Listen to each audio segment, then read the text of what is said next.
Bueno, entonces, en el último tema que vamos a desarrollar en esta clase, vamos a ver la deducción del balance microscópico de cantidad de movimiento.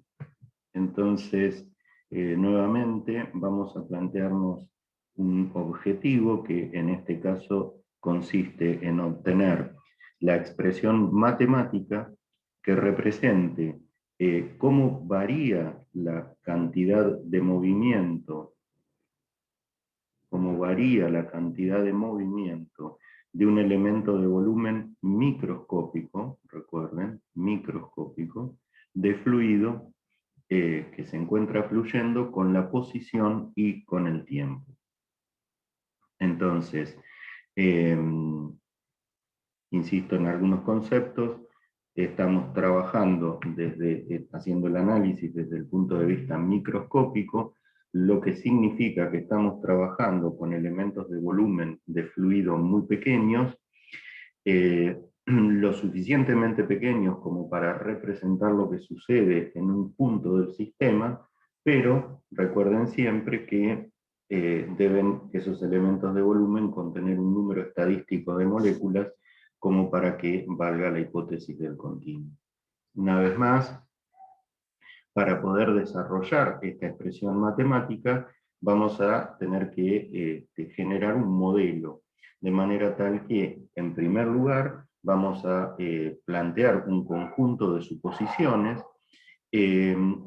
como estamos llevando o vamos a llevar a cabo un balance, entonces a continuación deberemos buscar un principio de conservación, ya veremos cuál es, y luego, utilizando el principio de conservación y las suposiciones, darle a cada término del principio de conservación una expresión matemática. Finalmente, trabajaremos matemáticamente la expresión para simplificarla adecuadamente.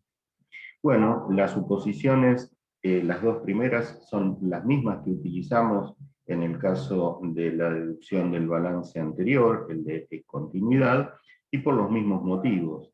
Vamos a suponer que estamos trabajando con un fluido puro y con un flujo isotérmico, o sea, todos los puntos del fluido se encuentran a la misma temperatura. También vamos a considerar que se cumple la hipótesis del continuo, y lo que vamos a agregar como una nueva suposición es que dentro de los posibles campos que podrían estar actuando sobre el fluido, solo vamos a considerar la existencia de un campo gravitatorio. Es decir, que no vamos a tener en cuenta la posibilidad de que haya un campo eléctrico o un campo magnético que actúe sobre nuestro fluido. Muy bien, entonces, una vez planteadas el conjunto de suposiciones que acabamos de nombrar, lo que debemos hacer es recurrir a un principio de conservación. Como lo que estamos planteando es un balance de cantidad de movimiento, bueno, el principio de conservación no es ni más ni menos que la segunda ley de Newton. Y la vamos a aplicar a un elemento de volumen que vamos a suponer que tiene una masa constante y que se mueve corriente abajo. O sea que vamos a hacer el análisis desde el punto de vista de Lagrange. Bueno, el principio de conservación, entonces, que como les mencioné recién, es la segunda ley de Newton, nos dice que la sumatoria de todas las fuerzas que estén actuando sobre este elemento de volumen que estoy considerando, deberá ser igual al producto de la masa de ese elemento de volumen por la aceleración que tenga el elemento de volumen. Bien, la masa es fácil de calcularla, simplemente multiplicamos el volumen del elemento de volumen, que recuerden como es microscópico, va a ser delta X por delta Y por delta Z, por la densidad del fluido. Entonces, eso me va a dar la masa contenida en ese elementito de volumen. Y como ¿cómo puedo evaluar la aceleración? Bueno, para evaluar la aceleración del elemento de volumen, debo tener en cuenta que el mismo puede acelerarse a lo largo del tiempo o en función de la posición que tiene. Entonces, ¿quién puede representar esa variación de la velocidad con la posición y con el tiempo? Bueno, no es ni más ni menos que la derivada sustancial de la velocidad respecto del tiempo. Bueno, recuerden, por supuesto, que la aceleración es la derivada de la velocidad respecto del tiempo.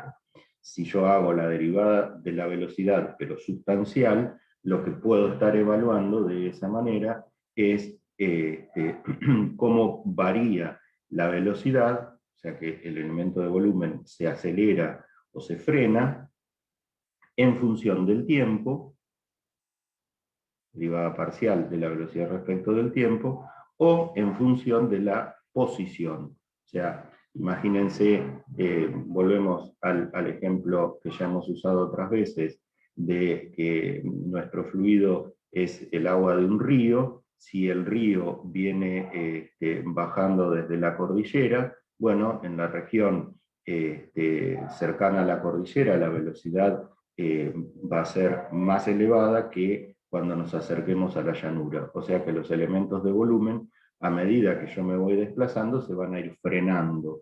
Entonces, o desacelerando, y eso me lo va a marcar este término.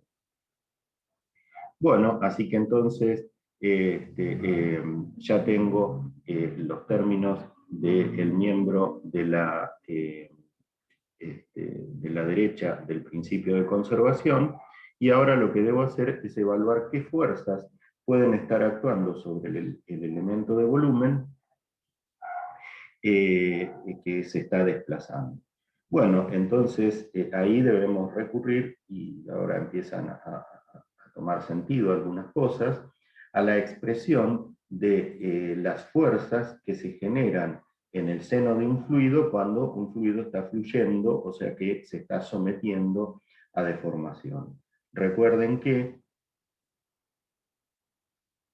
la expresión que tiene en cuenta esas fuerzas, aquellas que aparecen en el seno de un fluido cuando el fluido fluye, las podemos expresar como menos el tensor esfuerzo molecular, acá falta una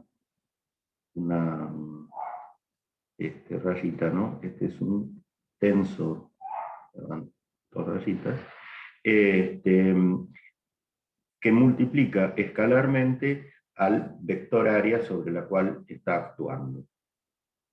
Bien, ahora, acá la situación es un poco más compleja que el planteo que hicimos en el ejemplo anterior. ¿Por qué? Bueno, porque justamente lo que estamos balanceando ahora son magnitudes vectoriales. Acá tenemos que la sumatoria de fuerzas, ustedes saben, las fuerzas son vectores, y la aceleración también es una magnitud vectorial. Entonces, tendré que hacer los balances en las tres direcciones del espacio.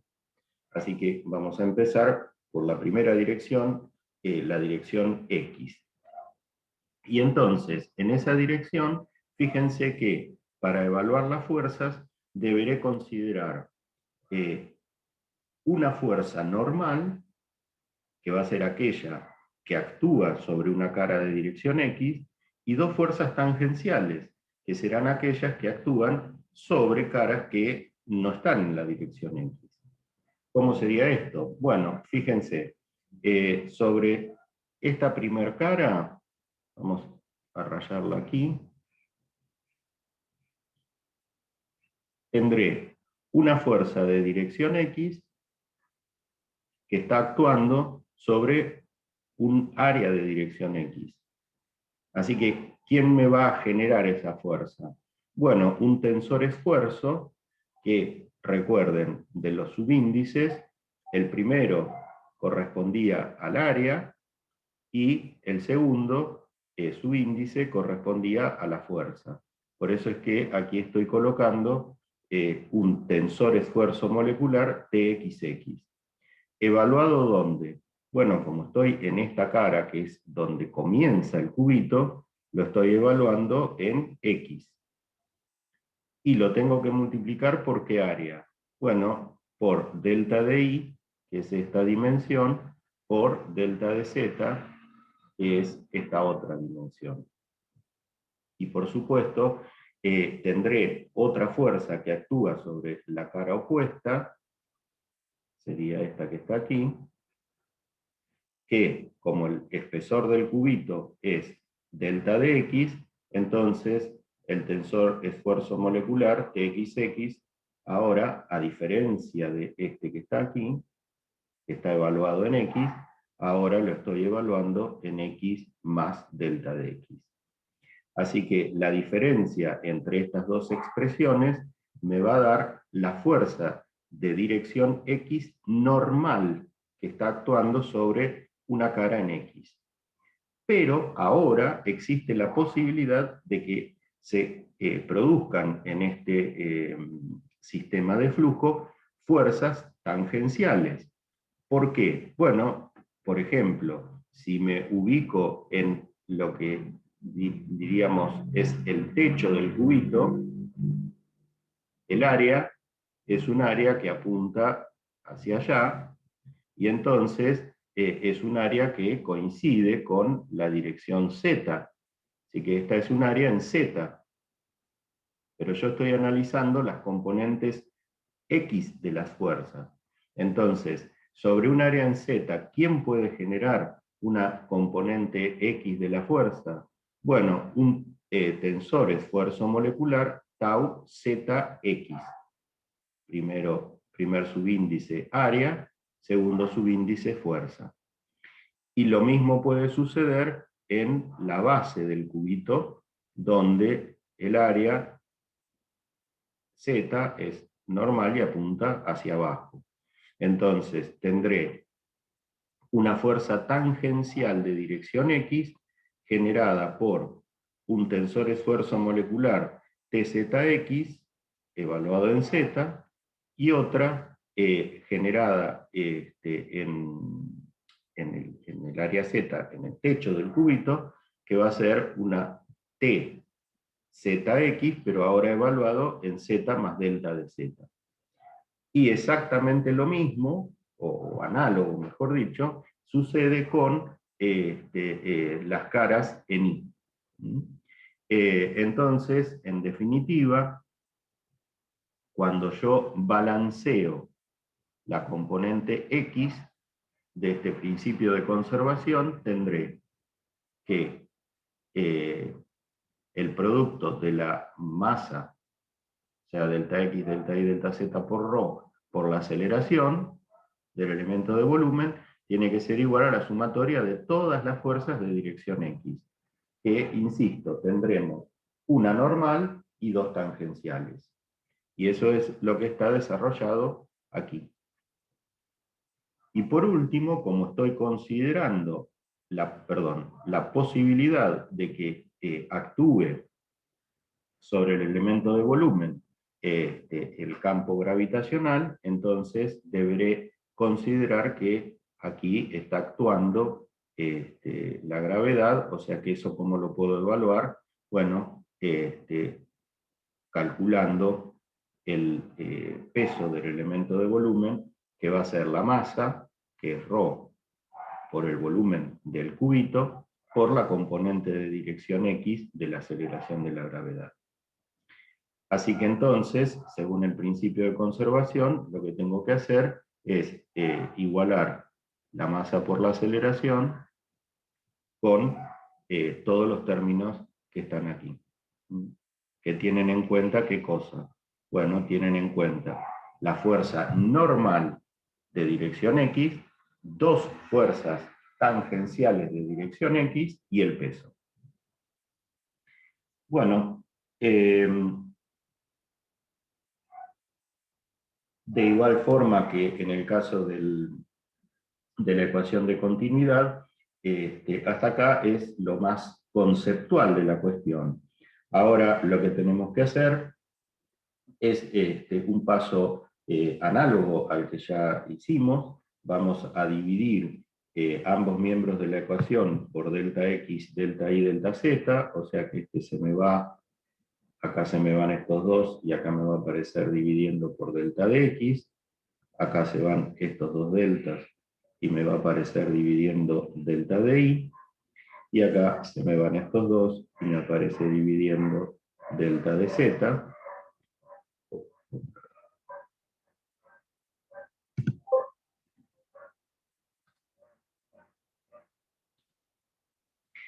Y por último, aquí se me van estos tres deltas de x. Delta de x, delta de y, delta de z. Y finalmente tomo el límite cuando delta x, delta y, delta de z tienden a 0. Entonces, eso significa considerar que hago muy chiquitito el elemento de volumen, pero ojo, siempre cuidando que se cumpla la hipótesis del continuo. Bueno, y entonces, cada uno de estos sumandos, como ya vimos en el punto anterior, representan la definición de una derivada. El primero es la derivada del tensor esfuerzo de la componente Txx del tensor esfuerzo molecular respecto de x, luego el Tix respecto de y el Tzx respecto de z. Entonces, fíjense, prestemos atención aquí. Como estamos balanceando, recuerden, la componente x, quiere decir que en velocidad tengo una velocidad en x.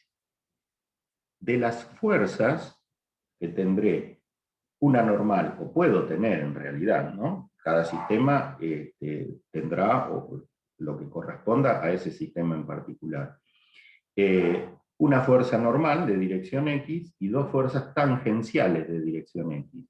Entonces, si recordamos que de los 9 componentes del tensor esfuerzo molecular, el segundo subíndice indica la dirección de la fuerza, bueno, observen que acá tengo X, X y X. ¿Por qué? Porque estoy haciendo un balance en la dirección X y eso me está diciendo que estoy balanceando fuerzas de dirección X. ¿Sobre qué caras actúan? Bueno, esta, como es normal, actúa sobre la cara en X. Esta es tangencial, actúa sobre la cara en Y, y esta es tangencial, actúa sobre la cara en Z. Y finalmente, insisto, como estamos balanceando en dirección X, entonces la componente de la aceleración de la gravedad que debo considerar es Gx.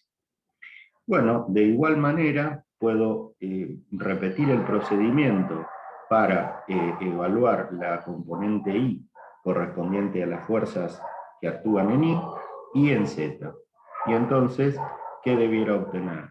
Bueno, fíjense, si estoy balanceando la componente en Y, entonces, de las componentes del tensor esfuerzo molecular, el segundo subíndice todos tendrán que ser Y, y entonces este término tiene en cuenta una fuerza normal, Y que actúa sobre un área en y los otros dos términos tienen en cuenta fuerzas tangenciales de dirección Y que actúan en la cara X y en la cara Z. Ahora aquí la componente de la velocidad deberá ser en y la componente de la aceleración de la gravedad también en Y. Y por último, miremos el caso de la componente Z. Como estoy evaluando fuerza de dirección Z, el segundo subíndice del tensor esfuerzo molecular debe ser Z en los tres términos, y tengo una fuerza normal generada por TZZ y dos tangenciales de dirección Z que actúan sobre el área X y sobre el área Y.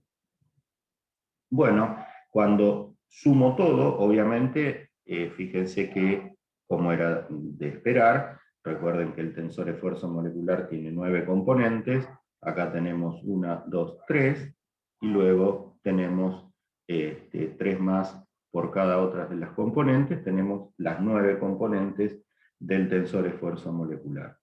Así que esto yo lo puedo escribir de manera otra vez compactada en notación vectorial tensorial ahora, como ρ por la derivada sustancial del vector velocidad respecto del tiempo es igual a el nabla aplicado escalarmente al tensor esfuerzo molecular más ρ por g.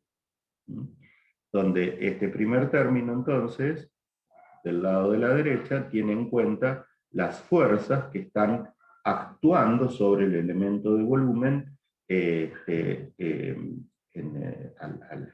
cuando el fluido fluye, en el seno de ese fluido. Bueno, si ahora recordamos que dentro del tensor esfuerzo molecular puedo descomponerlo en dos aportes, que son la presión y el tensor esfuerzo viscoso, donde este solo existe cuando el fluido fluye y se deforma. Entonces, cuando reemplazo, encuentro esta expresión que es la expresión más general y conocida del balance microscópico de cantidad de movimiento de un fluido que está fluyendo, que nos dice que un elemento de volumen de un fluido que fluye se acelera o no. La aceleración me la va a dar el resultado de este término, se acelera o no según la resultante de las fuerzas de presión, de las fuerzas viscosas y gravitacionales que actúan sobre el elemento de volumen. Si esta sumatoria de fuerzas me da 0, entonces quiere decir que las tres fuerzas que pueden actuar, dos de contacto, la de presión y la viscosa, y la tercera a distancia, porque es un campo, bueno, si están compensadas, entonces el elemento de volumen fluye sin cambiar la velocidad, ni con el tiempo, ni con la posición. En realidad, fíjense que como para arribar a esta expresión, dividimos, recuerden aquí, dividimos ambos miembros por delta X, delta Y y delta Z, que es el volumen del elemento de volumen, bueno, entonces las fuerzas que nos quedan en esta expresión son fuerzas por unidad de volumen.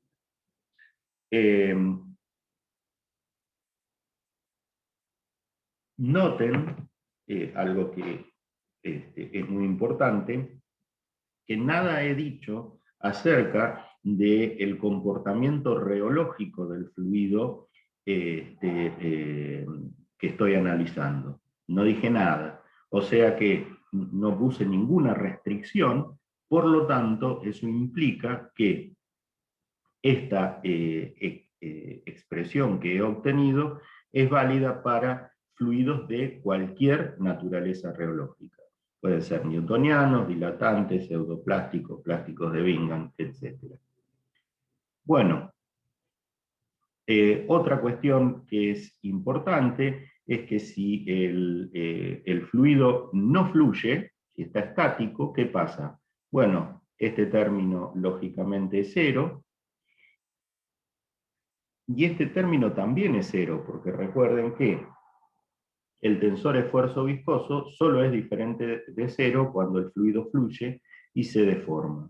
Y entonces, ¿qué me genera la expresión del balance microscópico de cantidad de movimiento? Bueno, la ecuación de la hidrostática, que es esta que está aquí.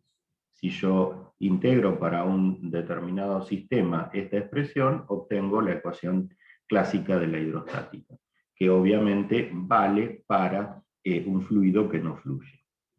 Bueno, no les repito esto, pero no se olviden que el balance microscópico va a ser una buena representación de la cantidad de movimiento que tiene un elementito de volumen que está fluyendo, si se cumplen adecuadamente las suposiciones que hicimos. Por otro lado, cuando escribimos el balance en notación vectorial, como ya mencionamos en otras ocasiones, la expresión es válida para cualquier sistema de coordenadas. Lo que tenemos que hacer es utilizar cada operador en las coordenadas correspondientes.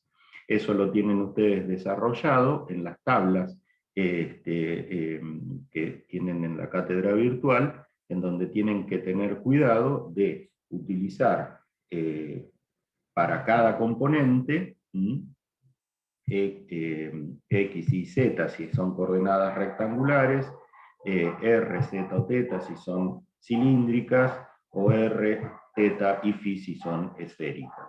Eso está desarrollado, nada se tienen que acordar de memoria, todo está desarrollado en esas tablas que pueden tener continuamente con ustedes. Bien. Bueno, si yo, ya vamos terminando con esta clase, si yo necesito resolver un problema de transferencia de cantidad de movimiento, en el caso más general posible, lo que implica resolver un problema significa que debo conocer las distribuciones de las 4 variables dependientes que puede haber en un sistema de un fluido fluyendo. ¿Cuáles son? Bueno, son, como les indico aquí, la densidad del fluido, la velocidad del fluido, la presión del fluido y el tensor esfuerzo viscoso. Estas son las 4 variables dependientes que resultan ser función de las 3 coordenadas espaciales, digamos X, Y y Z, y del tiempo si el sistema no es estacionario. Bueno, recuerden, ya lo mencionamos, pero se los repito, que una distribución me está indicando cómo cambia punto a punto una variable dependiente en función de una o más variables independientes. Bien, entonces,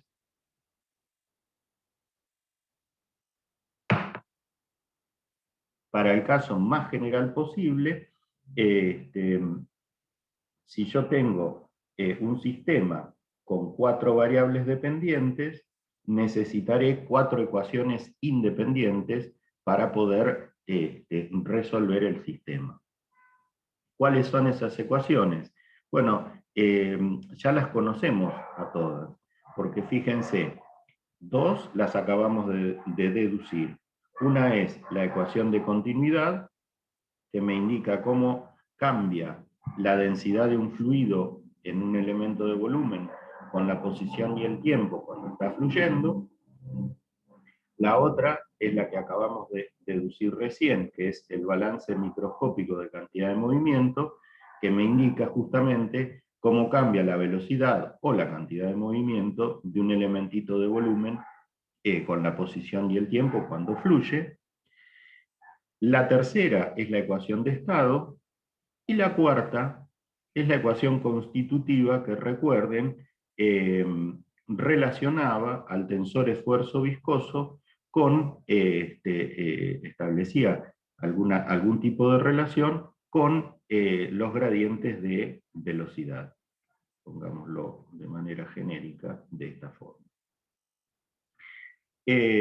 Bueno, en tanto que la ecuación de estado lo que hace, en definitiva, es relacionar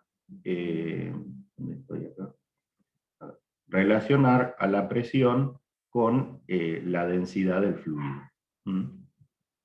Bueno, si nosotros trabajásemos, por ejemplo, con gases ideales, bueno, ustedes ya saben cuál es la ecuación de estado, y acá tienen la expresión que relaciona a la densidad con la presión del gas, ¿no es cierto?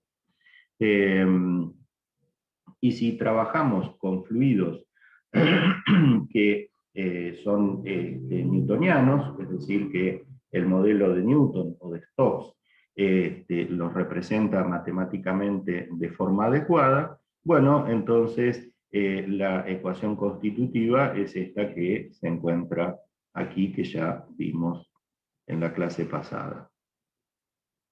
Para el caso particular, que es el que vamos, con los sistemas que vamos a trabajar nosotros, donde la densidad del fluido es constante, es decir, nosotros vamos a trabajar con fluidos incompresibles, entonces la densidad deja de ser una variable independiente y pasa a ser un parámetro, así que esta distribución no existe, perdón, esta distribución desaparece, entonces ahora solo tenemos tres posibles distribuciones: velocidad, presión y esfuerzo viscoso.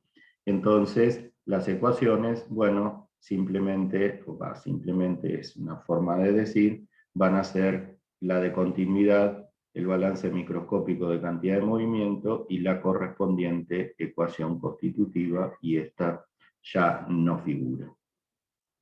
Y esos son los casos más habituales que vamos a resolver. Bueno, esto es todo para esta clase.